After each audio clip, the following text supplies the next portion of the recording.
So much attention now being paid to this helicopter crash, which happened last night in Scotland. Just devastating, some of the images that are coming out of there. Yeah, the chopper crashed onto a crowded pub along the riverbank there. It is our top story. ITN's Debbie Edward is live in Glasgow near where the chopper went down. Debbie, what can you tell us?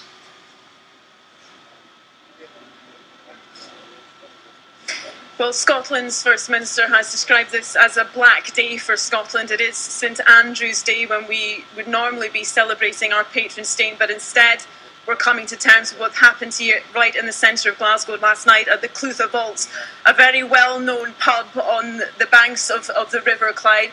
Last night it was packed with people, around 120 people listening to a local band. Then around about 10:30 there was a bang and a helicopter came crashing in through the roof. Panic, of course, set in and people started running towards the doors as a wall of dust and debris started to engulf them. Passing by at that time was a local member of Parliament, Jim Murphy.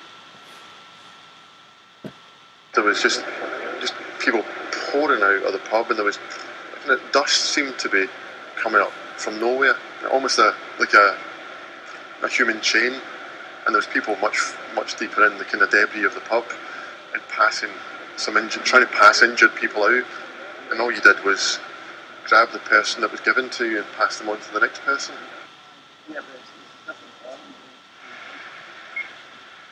Well, work has continued here throughout the night. Firefighters saying they still believe that people are trapped inside. They're describing that operation as meticulous and methodical and say it will continue until everything and everyone is safe. Meanwhile, we have been told to brace ourselves for the news that the death toll here will rise. Only one confirmed death at the moment, 32 people injured, some of them seriously being treated in hospitals around Glasgow.